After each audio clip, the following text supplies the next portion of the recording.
स्वामी सांगतात, माझ्या लाडक्या बाळांनो, हे वर्ष तुम्हाला खूप आनंदाचं, सुखाचं, ऐश्वर्याचं जाणार आहे. म्हणून कुठलीही चिंता करू नका, कारण माझा सदैव तुम्हाला आशीर्वाद राहणार आहे. म्हणून तुम्ही कधीही कोणाचं वाईट विचार करू नका आणि कोणाशी वाईट वागू नका.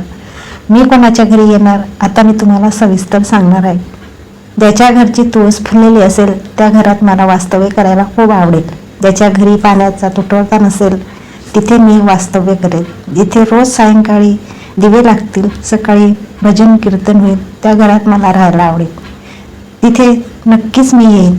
जिथे भक्तीची कमतरता नसेल तिथे माझा वास राहील. जिथे शुभम करती होते, जिथे संस्कारांची चांदी असते, तिथे मी दान देण्याची सवय असते. अशी संपत्तीची कमी नसते आणि जिथे माणुसकीची शिकवण असते तिथे मला येण्याची खूप आवड असते.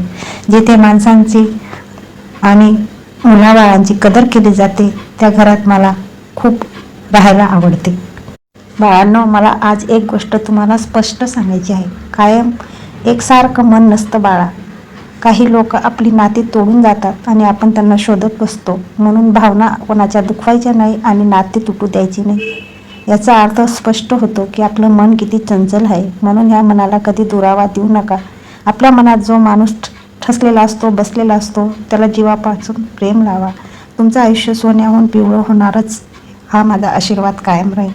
या वर्षात तुम्हाला सुख, समृद्धी, ऐश्वर, आनंद, धनलाभ सुद्धा होईल. फक्त तुम्ही सकारात्मक विचार करा. रोज सकाळी उठल्यावर तुमचे दोघी हात बघायचे आहे आणि कराग्रे वसते लक्ष्मी, करमुले सरस्वती, करमध्ये तू गोविंद, प्रभात कर दर्शनम हा मंत्र बोलत राहायचा आहे. जेणेकरून तुमची जी सकाळची सुरुवात होते ती प्रभू नामाने होते. जिथं नारायणाचं सकाळपासून नामस्मरण होते त्या घरात लक्ष्मी माताची कधीच कमतरता राहत नाही. जिथं नारायण तिथं लक्ष्मी, असं कायम तुम्ही लक्षात ठेवायचं आणि नामस्मरण करत राहायचं. नारायणांचा आशीर्वाद हा शुभ असतो. त्यानंतर दिवसभर कोणी आल्या गेल्याचा आदर सत्कार करा. लहान मुलांना चॉकलेट, बिस्किट जे तुमच्या यथाशक्तीप्रमाणे देण्यात येईल ते तुम्ही द्या. भजन कीर्तन करा, नामस्मरण करा. कोणाचं मन दुखू नका. आई वडिलांचा आदर करा. लहान थोरांना मान सन्मान द्या. कोणी चूक केली असेल तर त्याला चुकीचं वागतो आहेस असं सांगण्याऐवजी तुम्ही स्वतः त्याला झुकून नमस्कार करा आणि सांगा, बाबा तुझं खरं आहे. त्यातच तुम्हाला सामर्थ्य लाभेल आणि तुमचं आयुष्य सुखी होईल. म्हणून हे वर्ष आनंदाचं घालवायचं असेल तर आनंदी राहा. सदैव माझा आशीर्वाद तुमच्या सोबत राहील.